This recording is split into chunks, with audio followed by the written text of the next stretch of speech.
अस्सलाम वालेकुम, this is Mohit Pirzada in Washington, United states. आज 5 अक्टूबर 2025 है, इतवार का दिन है। इस स्टेज पे मेरे सामने पाकिस्तान के हवाले से, हिंदुस्तान-पाकिस्तान के इंटरैक्शन के हवाले से, पाकिस्तान और आज़ाद कश्मीर के हवाले से, मशरिक़ वस्ता के हवाले से बहुत अहम डेवलपमेंट्स हैं और उनकी एक तशरीह, उनकी एक इंटरप्रिटेशन और उन डेवलपमेंट्स का एक एनालिसिस मैं आपके सामने रखना चाहूँगा। लेकिन इससे पहले कि मैं एक-एक करके इन डेवलपमेंट्स की तरफ चलूँ, मैं आपको याद करवाऊँगा कि आज 5 अक्टूबर 2025 को पाकिस्तान के former prime minister Imran Khan, Adiala jail में मुक़य्यद इमरान खान 73 बरस के हो जाएंगे। Today is Imran Khan 73rd birthday. और ये एक मकाम हैरत है और मकाम शर्म है हम सब पाकिस्तानियों के लिए, पाकिस्तान की रियासत के तमाम इदारों के लिए, पाकिस्तान की मिलिट्री के लिए, पाकिस्तान के जनरल्स के लिए, पाकिस्तान की हाई कोर्ट्स के लिए, पाकिस्तान की डिस्ट्रिक्ट कोर्ट्स के लिए, पाकिस्तान की सुप्रीम कोर्ट के लिए, पाकिस्तान की वकला तहरीकों के लिए, सिविल सोसाइटी के लिए, ह्यूमन राइट ऑर्गेनाइजेशंस के लिए, पाकिस्तान के टेलीविज़न चैनल्स के एंकर पर्सन्स के लिए, मीडिया के लिए, पाकिस्तान के अखबारात के लिए और पाकिस्तान के लोगों के लिए और पाकिस्तान की मिलिट्री और जर्नैल और सियासी जमातों के लिए कि एक शख्स को जिसने अपनी 73 बरस की ज़िंदगी में सिर्फ़ और सिर्फ़ इस कौम की भला का, इसकी बेहतरी का, इसकी तरक्की का, इसकी इज़्ज़त का, इसकी सॉवरेनिटी का ख्वाब देखा था, उसे इन्होंने सवा 2 साल से जेल में बंद करके रखा हुआ है, बगैर किसी केस के। और एक धेले का केस जो है कॉमन सेंस में, केस वो नहीं है जो इनकी बनाई हुई अदालतों के सामने आप साबित कर सकें। दुनिया भर की कॉमन सेंस के सामने, कॉमन इंटेलिजेंस के सामने एक धेले का भी केस जो है, ये उस शख्स पे साबित नहीं कर सके। सिर्फ़ और सिर्फ़ अपने इक़्तिदार के लिए और सियासी बुनियादों पे इन्होंने इमरान खान को जेल पे रखा हुआ है। बहरहाल, मैं इस वक़्त की टॉपिकल डेवलपमेंट्स पे चलता हूँ, जिसमें पाकिस्तान की मिलिट्री ने हिंदुस्तान को बड़ी सख्त, हिंदुस्तान से मसलसल जो 72 घंटों से हिंदुस्तान की सिविल मिलिट्री लीडरशिप की तरफ से जो धमकियाँ लगाई जा रही थीं, उसका पाकिस्तान की मिलिट्री की तरफ से बड़ा सख्त जवाब दिया गया है। लेकिन असल मामला है क्या, हो क्या रहा है, मैं वो आपको एक्सप्लेन करूँगा। मशरिक़ वस्ता में इसराइल के प्राइम मिनिस्टर नेतन्याहू जो हैं, वो ऐसा लग रहा है कि डोनाल्ड ट्रंप का जो पीस प्लान है, उसे फ़ेल करने के लिए बहुत ही इंटेलिजेंट तरीके से काम कर रहे हैं। उसकी क्या तफ़सीलात हैं, वो भी मैं आपसे शेयर करूँगा। आज़ाद कश्मीर में जो एग्रीमेंट हुआ है हुकूमत के दरमियान में और आज़ाद कश्मीर की अवामी एक्शन कमेटी के दरमियान में, बहुत अच्छा एग्रीमेंट है, बहुत उसकी खूबसूरत तफ़सीलात हैं। वहाँ के लोगों की जो अज़्म है, उसकी ये एक टेस्टिमनी है कि उन्होंने इतना ज़बरदस्त एग्रीमेंट जो है हुकूमत से साइन करवाया है। लेकिन उसके अंदर उस एग्रीमेंट का जब उसकी आप तफ़सीलात देखते हैं, तो आपको नज़र आता है कि ये एग्रीमेंट जो है वो इम्प्लीमेंट नहीं हो सकेगा और चंद हफ़्तों के बाद दोबारा इसी किस्म के मसाइल पैदा हो जाएँगे। मैं आपको एक्सप्लेन करूँगा कि इसकी क्या वजह। अब इस लिस्ट में मैं एक पॉइंट का इजाफा कर दूं कि हिंदुस्तान और अफ़गान तालिबान के दरमियान में एक बहुत इंपॉर्टेंट ब्रेक थ्रू हुआ है, जिसके नतीजे में अफ़गान फॉरेन मिनिस्टर आमिर खान मुत्तकी जो हैं, वो तकरीबन 4 या 5 दिन के लिए 9 अक्टूबर से 14 अक्टूबर के लिए वो हिंदुस्तान में विज़िट करेंगे। और इस विज़िट की बड़ी गैर मामूली अहमियत है, जिसके लिए बाकायदा अक़वाम मुत्तहिदा की सलामती कौंसिल से एक टेम्परेरी परमिशन ली गई। इसकी अहमियत है क्या, क्यों ये इतना सिग्निफिकेंट है, मैं आपको एक्सप्लेन करने की कोशिश करूँगा। मेरे पास बहुत से पॉइंट्स हैं, तो मुझे इजाज़त दीजिए कि मैं थोड़ा-सा इनको देखता चला जाऊँ साथ-साथ, क्योंकि देखे बगैर कई दफ़ा जो है आपको एक्सप्लेन करना मुश्किल हो जाता है। सबसे पहले तो देखिए कि inter services public relation ISPR ने हिंदुस्तान की सिविल मिलिट्री जो लीडरशिप है, हिंदुस्तान के डिफेंस मिनिस्टर राजनाथ सिंह, हिंदुस्तान के जो आर्मी चीफ हैं उपेंद्र द्विवेदी और उनके जो एयर चीफ हैं, उनकी जो स्टेटमेंट्स हैं गुज़िश्ता 72 घंटों की, उसके जवाब में एक बड़ी strongly worded press release issue की है, जिसे आप पाकिस्तान के तमाम अखबारात की हेडलाइन के तौर पर भी देख सकते हैं। पाकिस्तान टेलीविज़न की जो वेबसाइट, उनका ट्विटर हैंडल है, वहाँ पर सारी प्रेस रिलीज़ को आप देख सकते हैं, जिसमें पाकिस्तान की मिलिट्री ने हिंदुस्तान को ये वार्न किया है कि आप किसी नई नॉर्म इस्टेब्लिश करने के चक्कर में, जो आप सोचते हैं कि आप बार बार जब चाहेंगे पाकिस्तान के ख़िलाफ़ एग्रेशन कर सकेंगे, इसके चक्कर में आप ये भूल गए हैं कि पाकिस्तान एक न्यू नॉर्म, यानी एक न्यू नॉर्मेलिटी या न्यू नॉर्मल जो है वो इस्टेब्लिश कर चुका है। और ये न्यू नॉर्मल ये है स्टार्टिंग फ्रॉम 7th में कि अब जब भी हिंदुस्तान पाकिस्तान की ऊपर कोई एग्रेशन करेगा या एयर स्ट्राइक करेगा, तो पाकिस्तान उसका एयर स्ट्राइक प्लस जवाब देगा। और आप अपने जोग्राफिए के ऊपर इतना ज़्यादा एतमाद या ओवर कॉन्फिडेंस ना करें, बिकॉज हम में ये कैपेबिलिटी है कि हम हिंदुस्तान के एक कोने से दूसरे कोने को निशाना बना सकते हैं। यहाँ पर हिंदुस्तान के जो आर्मी चीफ हैं जनरल उपेंद्र द्विवेदी, उनकी जो स्टेटमेंट है 24 घंटे पहले की, जहाँ उन्होंने कहा था कि अब अगर पाकिस्तान हम रेस्ट्रेन नहीं करेंगे, ऑपरेशन सिंदूर फेज़ 2 में हम रेस्ट्रेन नहीं करेंगे, पहले हमने रेस्ट्रेन किया है, اور پاکستان کا جغرافیہ یا میپ پہ اس کی جو پوزیشن ہے وہ خطرے میں پڑ جائے گی۔ اب یہاں سے بنیادی طور پہ جو ملٹری ڈاکٹرائن ہے میوچلی ایشورڈ ڈسٹرکشن کا،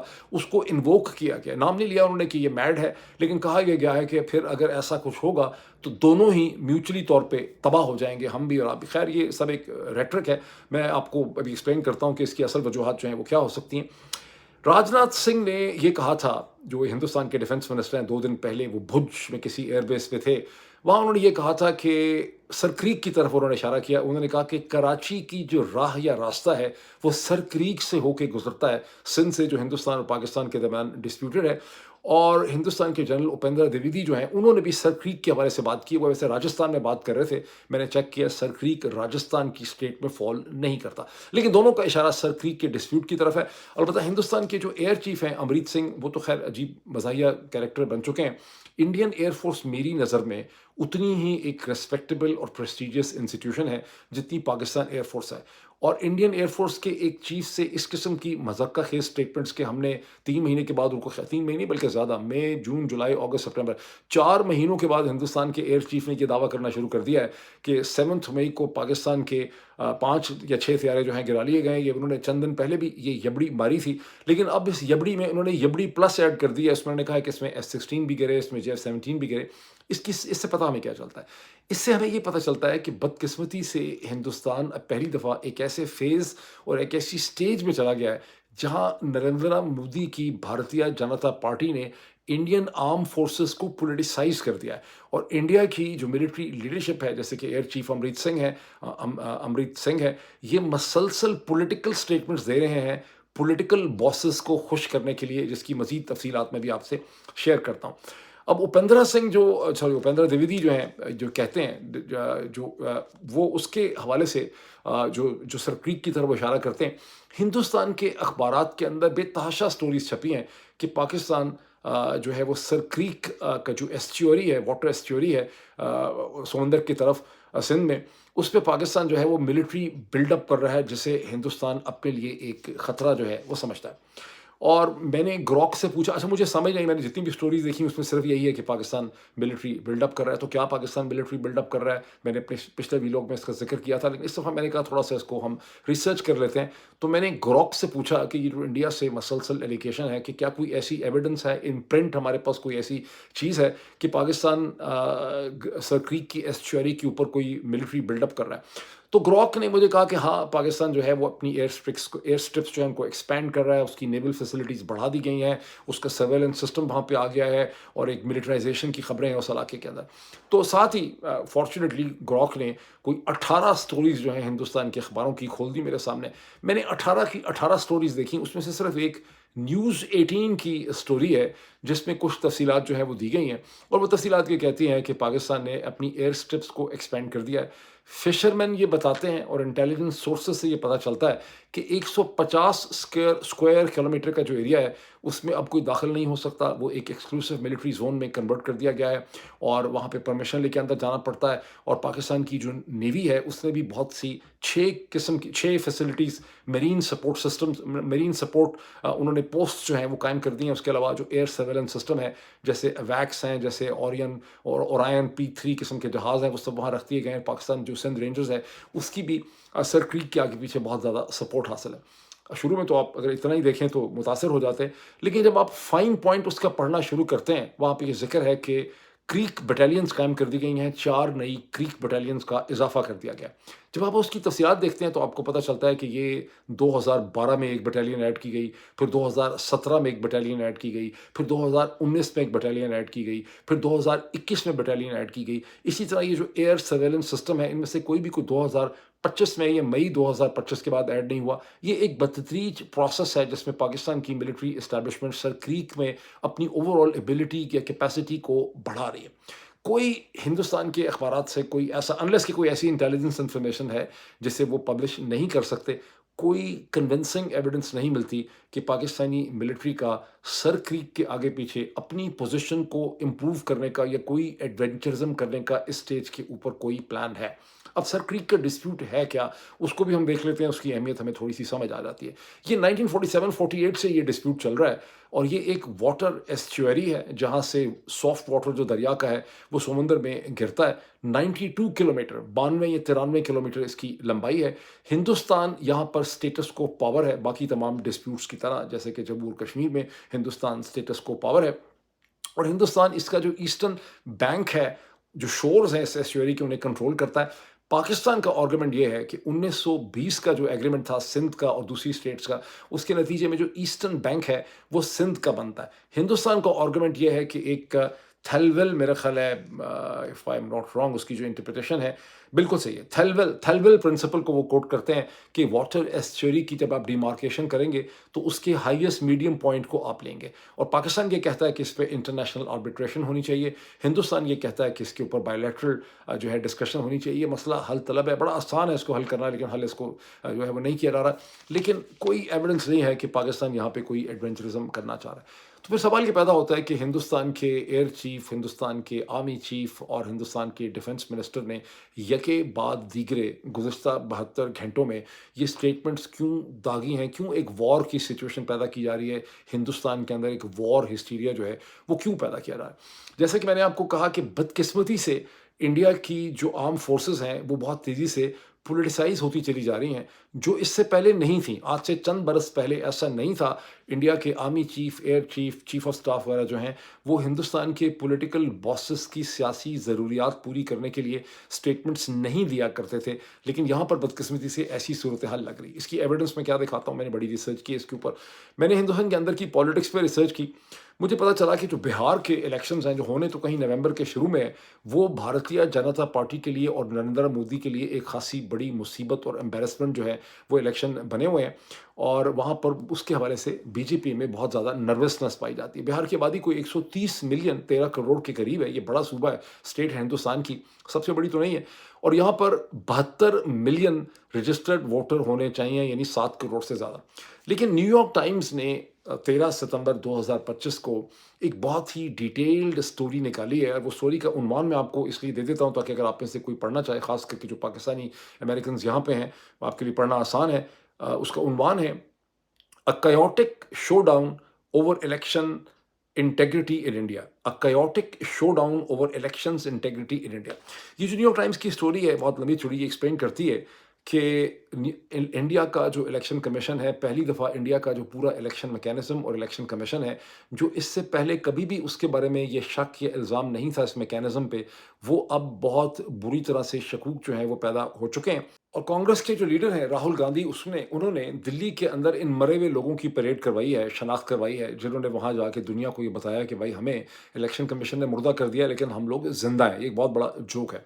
और दूसरा जोक ये है कि इसी इलेक्शन जो लिस्ट है, इलेक्टोरल लिस्ट है, इसके ऊपर 2024 के हिंदुस्तान के इलेक्शन कमीशन ने अपने इलेक्शन करवाए हैं, जिसके बारे में पहले ही शक है कि वो इलेक्शन ठीक नहीं हुए। और अगर 2-2.5 मिलियन लोग जो हैं, जो वोटर्स लिस्ट में मर चुके हुए थे, तो फिर 2024 के नेशनल इलेक्शन की क्या इंटेग्रिटी रह जाती है? हालात हिंदुस्तान के इलेक्शन कमीशन के, उससे किसने अंदाज़ा लगवाइए कि चीफ इलेक्शन कमिश्नर जो हैं, जब उनसे ऑपोजिशन की जमातें ये कहती हैं कि जो इलेक्शन के, जो 2024 के इलेक्शन है, उसकी सीसीटीवी फुटेज हमसे शेयर करें बिहार की, तो वो कहते हैं कि तुम लोग क्या चाहते हो कि लोगों की माँओं, बहनों, उनकी जो बहुएँ हैं, उनकी घरों की जो लड़कियाँ हैं, उनकी मैं फुटेज तुम्हारे हवाले कर दूँ। और जब एक इलेक्शन कमिश्नर हिंदुस्तान जैसे मुल्क के अंदर इस किस्म के जवाब देने लग जाता है, तो आप ये समझ लें कि उसकी सूरत हाल बाएँ लाज राजा सिकंदर सुल्तान साहब की तरह की हो चुकी है। ये वो पॉलिटिकल क्राइसिस है जिसके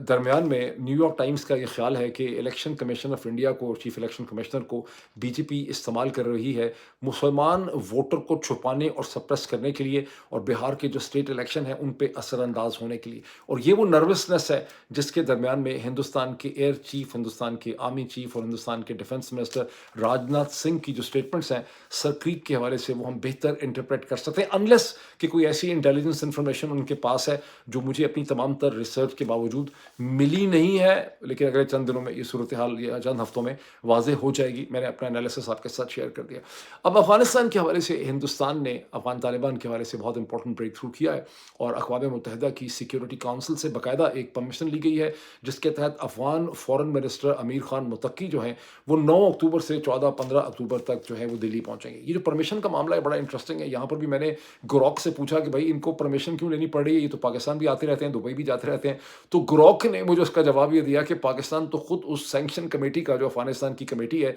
उसका पाकिस्तान बड़ा इंपॉर्टेंट मेंबर है, वो खुद ही परमिशन दे देता है अमीर ख़ान मुत्तकी को। कई दफ़ा इस्लामाबाद आए हैं और इसी तरह से उनके पास दुबई जाने की भी परमिशन है, लेकिन हिंदुस्तान आने के लिए हिंदुस्तान को उनकी बाकायदा परमिशन लेनी पड़ी। हिंदुस्तान के अखबारात में इसका बहुत लंबा चौड़ा तज़किरा और डिटेल्स जो है वो शेयर की गई हैं, जो कहते हैं कि एक सीनियर इंडियन डिप्लोमेट जिनका नाम है जेपी सिंह, मैं बड़ा ज़ाती तौर पर उनसे वाकिफ़ हूँ because deputy chief of mission होते थे, अब वो एम्बेसडर हैं, मेरे ख़्याल इज़राइल में थे लास्ट, लेकिन पाकिस्तान में डिप्टी हाई कमिश्नर थे जेपी सिंह, बहुत इंटेलिजेंट आदमी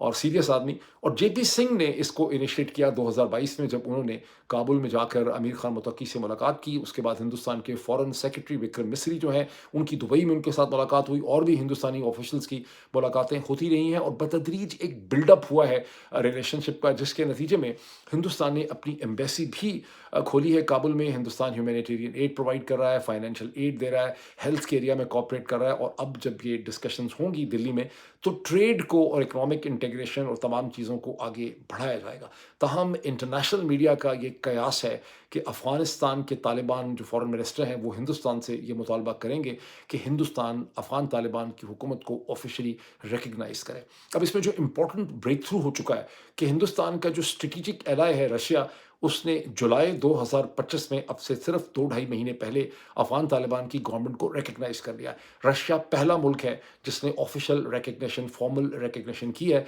और अब इसमें ख़ासी पॉसिबिलिटी है कि कुछ अगले हफ्तों में शायद हिंदुस्तान भी इस हवाले से कोई मूवमेंट करे। अगर हिंदुस्तान ने ऑफ़िशियली तौर पे अफ़गान तालिबान को रिकॉग्नाइज़ किया, तो ये इस खित्ते में एक बहुत बड़ा गेम चेंजर होगा। अब आएँ आज़ाद कश्मीर की सूरत हाल की तरफ, जहाँ जो एग्रीमेंट हुआ है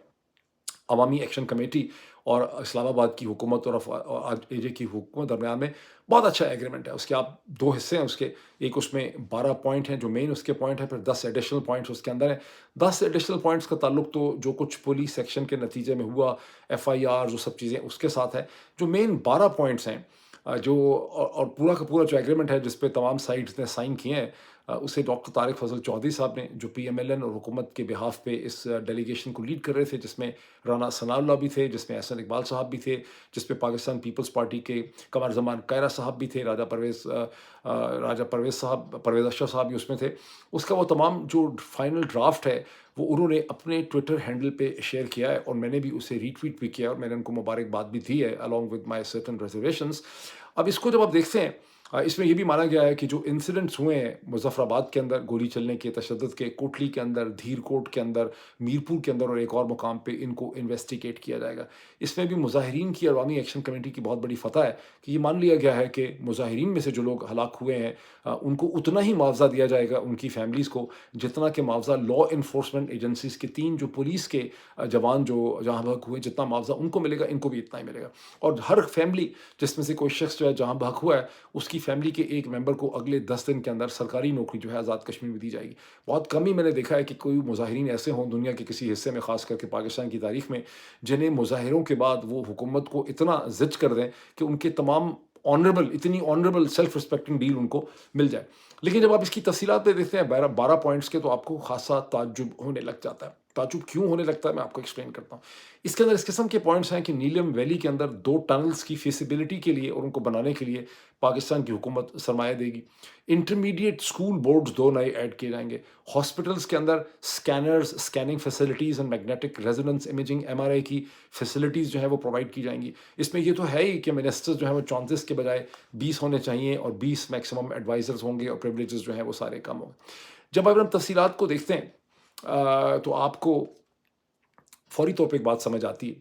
कि सारा का सारा झगड़ा जो है वो इसलिए है कि आज़ाद कश्मीर के अंदर कोई हुकूमत नाम की चीज़ ही नहीं है, वहाँ कोई गवर्नेंस ही नहीं है। پورا کا پورا جو ایگریمنٹ ہے وہ در حقیقت گورننس کو امپروو کرنے کا ایگریمنٹ ہے۔ جب لوگ بہت سے تعجب کرتے ہیں، بہت سینسیشنل طریقے سے کہتے ہیں کہ دیکھیں آزاد کشمیر میں انہوں نے سرنڈر کر دیا، تو آزاد کشمیر میں جو مظاہرین ہیں وہ در حقیقت کوئی حکومت بدلنے کی یا پاور سینٹرز کو چیلنج نہیں کر رہے، وہ حکومت نہیں بننا چاہتے، وہ پاکستان تحریک انصاف کی طرح گورنمنٹ کے وجود کو چیلنج نہیں کر رہے، وہ بنیادی طور پہ کہہ رہے ہیں کہ یہ جو حکومت کے نام پہ آپ نے آزاد کشمیر کی اینٹی بنائی ہے، یہ ہمیں کوئی گورننس پرووائڈ نہیں کر رہی، یہ کوئی سروس ڈلیوری نہیں کر پا رہی، یہ کوئی بھی ہمیں فیسلٹیز پرووائڈ نہیں کر پا رہی، اور سارا کا سارا ڈاکومنٹ جو ہے وہ بنیادی انسانی حقوق اور اکنامک فیسلٹیز اور ڈلیوری کے حوالے سے ہے۔ اس میں اور پھر آپ کے ذہن میں یہ سوال کھڑا ہوتا ہے کہ اگر یہی معاملہ تھا تو پھر وہاں پہ گولی چلانے کی کیا ضرورت تھی، پھر 4 دن تشدد کرنے کی کیا ضرورت تھی، پھر تو مظاہرین کے ساتھ آپ کی جو بھی ایک مظاہرہ اگر بڑا ہو جاتا تو اس کے بعد آپ بیٹھ جاتے ہیں ان کے ساتھ، یہ جو سارے ڈیمانڈز ہیں آپ تو یہ الزام لگاتے رہے، احسن اقبال صاحب نے باقاعدہ یہ کہا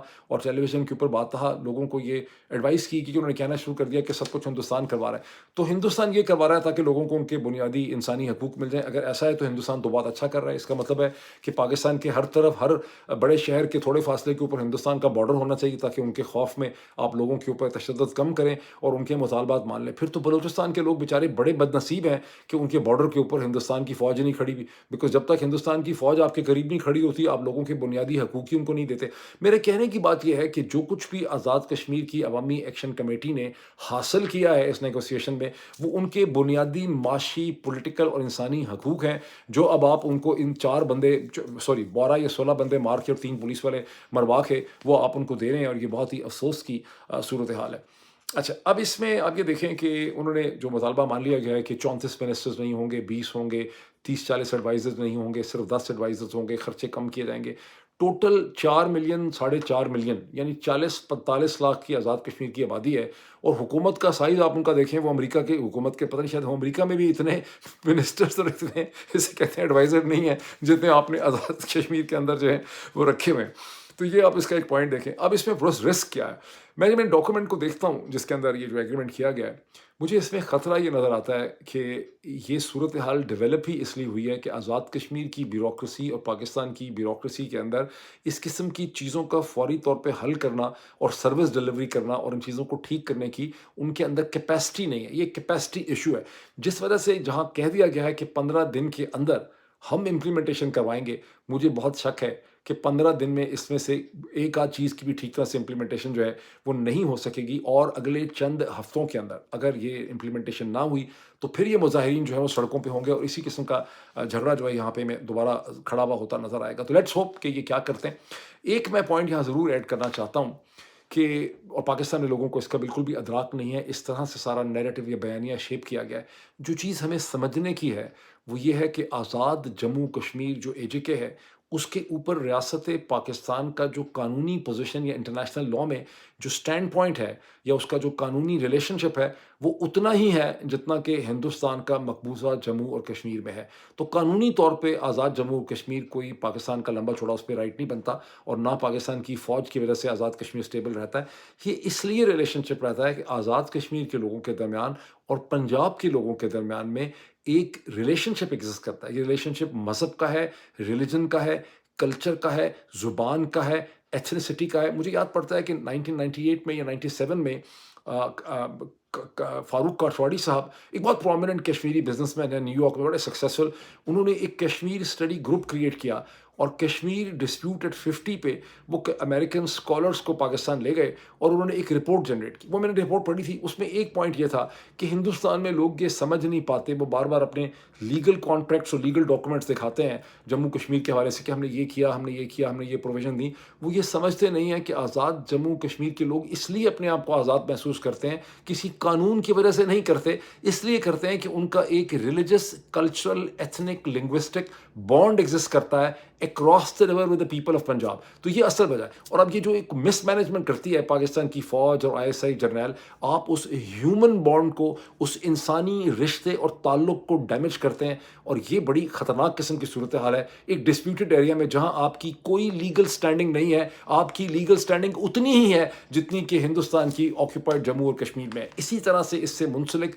جو گلگت بلتستان ہے وہاں پر بھی آپ کی کوئی لیگل اسٹینڈنگ نہیں ہے. پاکستانی اسکالرز نے بے تحاشا کاغذ جعلی لکھے ہوئے ہیں اس حوالے سے ڈاکومنٹس, کیونکہ وہ بھی مہاراجہ ہری سنگھ کی ریاست ہی کا حصہ ہے سارا کا سارا. وہ بھی ڈسپیوٹیڈ ہے. وہ بھی بھٹو صاحب نے جب اس کو پاکستان میں شامل کر لیا تھا ارلی 70s میں for strategic reasons, for good. اب چلتے ہیں امریکہ کے صدر ڈونلڈ ٹرمپ, اسرائیل کے prime minister Benjamin Netanyahu, حماس, ایجپٹ, فلسطین, قطر کی طرف. مجھے شک یہ گزر رہا ہے, مجھے یہ لگتا ہے صورتحال کو دیکھ کے کہ اسرائیل کے وزیر اعظم بینیامن نیتن یاہو بہت ہی سیریسلی اور بہت ہی انٹیلیجنٹلی یہ کوشش کر رہے ہیں کہ ڈونلڈ ٹرمپ کا جو پیس پلان ہے غازہ کا اسے تباہ کر دیا جائے اور وہ امپلیمنٹ نہ ہو سکے, اسے ناکام بنا دیا جائے. تاہم اس کے فیل ہونے سے پہلے وہ یہ چاہ رہے ہیں کہ میں اپنے ہوسٹیج جو ہیں وہ چھڑا لوں along with ان کی ڈیڈ باڈیز کے ساتھ. اور یہ میں کیوں کہہ رہا ہوں, اس لیے کہ CNN اور نیو یارک ٹائمز یہ کنفرم کرتے ہیں کہ ہفتے کے دن کم از کم بھی 60 مزید لوگ جاں بحق ہوئے غازہ میں اسرائیل کی بومبنگ کے نتیجے میں. یاد رہے کہ جیسے میں نے آپ کو پچھلے ویلاگ میں ایکسپلین کیا تھا کہ ڈونلڈ ٹرمپ نے لکھ کے ٹروتھ سوشل کے اوپر یہ ریکویسٹ کی, اپیل کی, آلموسٹ حکم دیا اسرائیل کو کہ آپ بومبنگ روک دیں تاکہ ایسی ایٹماسفیئر پیدا ہو سکے, ایسی فضا بن سکے, فیسیلیٹیٹ ہو سکیں ہوسٹیجز کی ریلیز کو. لیکن اس کے باوجود اسرائیل نے اپنی بومبنگ ہفتے کے دن جاری رکھی ہے. ابھی کلیئر نہیں ہے کہ سنڈے کے دن جا کے کیا ہوگا. تاہم اس کی طرف سے ابھی تک ڈونلڈ ٹرمپ اور وائٹ ہاؤس سے خاموشی ہے.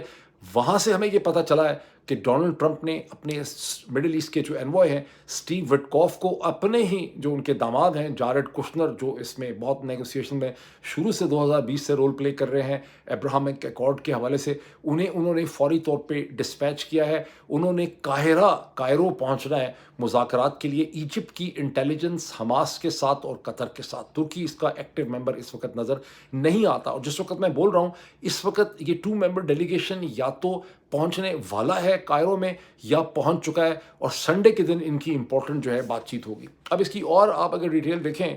کہ آپ پہلے ذرا اس کی نیتن یاہو کی ڈیفائنس دیکھیں امریکہ کے پریزیڈنٹ کی طرف, اور جب آپ کی ڈیفائنس دیکھتے ہیں تو آپ کو سمجھ آتا ہے کہ جو زائنس لابی ہے اس کا پوری دنیا کی جو ویسٹرن ورلڈ کی پولیٹیکل مشینز ہیں اور جو سیاست ہے اس پہ ان کو اتنا کنٹرول ہے کہ وہ امریکہ کے صدر کو اور ویسٹرن لیڈرشپ کو امبیرس کرتے ہوئے زیادہ ڈرتے نہیں ہیں. بہت سے لوگ پاکستان میں سمجھتے ہیں کہ اسرائیل ایک ملٹری پاور کے طور پہ اس کو وہ لوگ دیکھتے ہیں. اصل میں اسرائیل اور اس کی جو پیچھے کھڑی لابیز ہیں یہ ایک پولیٹیکل پاور ہے, یہ ایک اکنامک پاور ہے, یہ ایک فائنینشیل پاور ہے, یہ ایک میڈیا پاور ہے, یہ ایک نیریٹو شیپنگ کی پاور ہے, جو اس وقت جسے بہت زیادہ دھچکے اور ریورسلز لگ رہے ہیں, جس کی وجہ سے آپ ان کو کمپرمائز کرتے بھی تھوڑا سا دیکھ رہے ہیں. اب یہ دیکھیے کہ حماس نے, میں دیکھ رہا ہوں پاکستان میں لوگ سمجھ نہیں رہے کیا صورتحال ہے, حماس نے 20 میں سے 9 نکات جو ہیں وہ ایکسیپٹ کر لیے ہیں, یعنی 45% تو انہوں نے اسٹریٹ اوے ڈونلڈ ٹرمپ کے پلان کو ایکسیپٹ کر لیا ہے. جو وہ ایکسیپٹ نہیں کیا اس کی بھی میں تفصیلات جو ہے وہ آپ سے شیئر کرتا ہوں. بنیادی طور پہ وہ یہ سمجھتے ہیں کہ ہم اگر ہوسٹیجز کو فوری طور پہ ریلیز کر دیں تو ہمیں ڈونلڈ ٹرمپ کی, یورپینس کی اور پوری دنیا کی بہت سی ہمیں حمایت حاصل ہو جائے گی, اور ہمارے پاس اتنی اسپیس ہوگی جس میں ہم فردر نیگوسیشن کر سکیں گے باقی پیس پلان کے حوالے سے. This is what they are seeing. لیکن جو ڈیڈ باڈیز ہیں اس کے حوالے سے حماس نے اپنا پوائنٹ کلیئر کیا ہے کہ جو لوگ مر چکے ہیں ان کی لاشیں ان کو مختلف جگہوں پہ موجود ہیں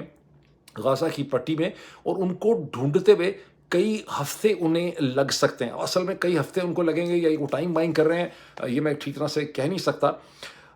نیو یارک ٹائمز میں اور ایک پرو اسرائیلی پبلیکیشن ہے امریکہ کی بہت ہی امپورٹنٹ, ایکسیس, اس سے ہمیں یہ پتہ چلتا ہے کہ نیتن یاہو کو, بینیامن نیتن یاہو کو جب حماس کی ایکسیپٹنس کا پتہ چلا کہ حماس نے ڈونلڈ ٹرمپ کے پلان کو ایکسیپٹ کیا ہے, اس کے حوالے سے انہوں نے ٹویٹ کیا ہے, پریس ریلیز وغیرہ کی ہے, تو بینیامن نیتن یاہو نے فوری طور پہ اپنے ایڈوائزرز کو یہ بتایا کہ اس کا مطلب ہے کہ حماس نے جس طرح سے کیا ہے یہ تو انہوں نے ڈونلڈ ٹرمپ کے پلان کو ریجیکٹ کر دیا ہے, اور ہمیں میڈیا کو یہی لائن دینی چاہیے. لیکن اس کی تھوڑی ہی دیر کے بعد جب ڈونلڈ ٹرمپ نے اپنا ٹویٹ کیا اور انہوں نے حماس کی پوری جو پریس ریلیز تھی اس کو اپنے ٹروتھ سوشل کے اوپر پبلش کر دیا, تو اکارڈنگ ٹو ایکسیس زمین تلے پاؤں نکل گئی, بینیامن نیتن یاہو کے ہوش اڑ گئے, بیکاز ان کو یہ احساس ہے کہ پوری دنیا میں अगर कोई लीडर और कोई मुल्क उनके साथ खड़ा है तो सिर्फ अमेरिका ही खड़ा है, और इस स्टेज पे वो डोनाल्ड ट्रंप जो है उसके सामने स्टैंड नहीं ले सकते। उसके बाद उन्होंने भी वो पीस प्लान के बारे में कहना शुरू कर दिया कि बहुत बड़ी कामयाबी है। असल में उनका पूरा प्लान ये है कि किसी तरह से ये पीस प्लान फेल हो जाए, मैं अपने हॉस्टेजेस थोड़े से छुड़ा लूँ, उसके बाद मैं बॉम्बिंग करके मैं हमास को यहाँ से निकालूँ और हमास को मैं ख़त्म कर दूँ। ये वो कशमकश और पॉलिटिकल बैटल है जो इस वक्त अमेरिका के सदर और इसराइल के प्राइम मिनिस्टर के दरमियान में जारी है। और इकोनॉमिस्ट ने वही हेडलाइन उठाई जो कि ज़ायनिस्ट लॉबी जो है, वैसे अच्छा पीस लिखा है इकोनॉमिस्ट ने, बहुत रैशनल है, लेकिन हेडलाइन उन्होंने वही बनाई जो बीबी नेतन्याहू ने अपने एडवाइजर्स को कहा था कि मीडिया को लाइन लेनी चाहिए। और अगर इकोनॉमिस्ट का पीस आप गूगल पे जाके करें, गूगल इकोनॉमिस्ट और हमास लिखें तो आपको पीस मिलेगा, Hamas is yes and but, कि हमास ने पूरा एग्रीमेंट नहीं किया है और इसमें बहुत से इसमें प्रॉब्लम है। हमास जो है वो वेपन्स के हवाले से भी कह रहे हैं कि हम बड़े वेपन्स अपने रॉकेट्स हवाले कर देंगे लेकिन छोटे वेपन्स अपने साथ रखेंगे। डोनाल्ड ट्रंप का जो प्लान है 20 पॉइंट का प्लान, उसमें जो पीस बोर्ड बनता है जिसको डोनाल्ड ट्रंप खुद हेड करेंगे, जिसमें टोनी ब्लेयर उसका हिस्सा हो सकते हैं, जिसका नेतन्याहू हिस्सा हो सकते हैं, हमास उसके हवाले से खामोश है। अलबत्ता हमास ने इस ख्वाहिश का, ये अज़म का इज़हार किया है कि जो भी नेगोशिएशंस होंगी गाज़ा के हवाले से, Hamas will like to be part of it along with the other Muslim and Arab countries and along with Donald Trump. अब ये वो चीज़ है जिसके ऊपर इसराइल का रिएक्शन जो है वो डेवलप कर रहा है। इसराइल के प्राइम मिनिस्टर के जो राइट विंग एलाइज हैं, जैसे इतमर बिन गवीर उनके नेशनल सिक्योरिटी के मिनिस्टर हैं, जैसे बेज़लेल स्मोट्रिच उनके फाइनेंस मिनिस्टर हैं, ऐसा दुनिया में और कोई फाइनेंस मिनिस्टर नहीं है जिसकी कभी भी कोई स्टेटमेंट हमने फाइनेंस और इकोनॉमी के हवाले से देखी नहीं है। इसकी जो भी स्टेटमेंट होती है वो मजहबी इंतहा पसंदी की और नफरत से भरी भी होती है। स्मोट्रिच की, उन दोनों ने डोनाल्ड ट्रंप के प्लान को रद्द कर दिया है। उन्होंने कहा है कि ये प्लान जो है वो इसराइल के लिए बहुत ज़्यादा ख़तरा है। According to Economist, according to New York Times, Hamas ये महसूस करती है कि उनके पास सिर्फ एक ही लेवरेज है, वो है हॉस्टेजेस और उनकी डेड बॉडीज़। उनको लगता है कि अगर एक दफ़ा हमने हॉस्टेजेस और उनकी डेड बॉडीज़ इसराइल के हवाले कर दी, उसके बाद इसराइल बड़ी आसानी से, जैसे मार्च में डोनाल्ड ट्रंप ने जो पीस करवाया था मार्च 2025 में, नेतन्याहू ने ऐसे करके उसे ख़त्म कर दिया। नेतन्याहू फिर कोई एक्सक्यूज़ ढूंढेगा, पीस को ख़त्म कर देगा। इसलिए वो कहते हैं कोई गारंटीज़ होनी चाहिए कि इसराइल कैसे विड्रॉ करेगा, कब करेगा, हम एक पैलेस्टीनियन स्टेट की तरफ कैसे जाएंगे, और ये कि कोई गारंटीज़ ये भी होनी चाहिए कि इसराइल जो है हमास की लीडरशिप जो है उसे असैसिनेट और टारगेट नहीं करेगा। डोनाल्ड ट्रंप का जो प्लान है उसमें हमास के तमाम फाइटर्स जो इसराइल के खिलाफ लड़ते रहे हैं उनको एमनेस्टी ऑफर की गई है, यानी उनको माफ़ कर दिया जाएगा, और वो अगर गाज़ा में रहेंगे भी तो महफूज होंगे, अदरवाइज़ वो एग्जाइल में जा सकते हैं। ये डोनाल्ड ट्रंप के प्लान का हिस्सा है। ये वो चीज़ है जो इसराइल के प्राइम मिनिस्टर को बिल्कुल भी कबूल नहीं है। तो जैसा कि मैंने आपको कहा कि यहाँ पर अगले 3-4 दिन इस लिहाज से बहुत सिग्निफिकेंट और अहम है, बिकॉज इसराइल के प्राइम मिनिस्टर की पूरी कोशिश है। अभी सुकूत की छुट्टियाँ शुरू हो रही हैं मंडे की इवनिंग से, एक हफ्ते की रिलीजियस हॉलीडेज़ है। माशाल्लाह इसराइल में मजहबी छुट्टियाँ बहुत ज़्यादा होती हैं। बहरहाल जो 5.5 मिनट की नेतन्याहू ने एक टेलीविज़न के ऊपर तकरीर की है, पूरी 5 मिनट 30 सेकंड की, उसमें उसने लोगों को कहा है कि मुझे बड़ी उम्मीद है कि सुकूत की हॉलीडेज़ के दरमियान में ही हमारे हॉस्टेजेस भी रिलीज़ होंगे, उनकी डेड बॉडीज़ भी हमें मिल जाएंगी, और अंदर ही अंदर वो ये सोच रहा है कि उसके बाद मैं देखूंगा कि मैंने हमास का क्या करना है और मैं डोनाल्ड ट्रंप के पूरे पीस प्लान को उठा के बाहर समंदर के अंदर मारूंगा। तो अगले 3-4 दिन इस हवाले से बड़े इंपॉर्टेंट है। अभी इतना ही, फिर आपसे मुलाकात होती है। Thank you.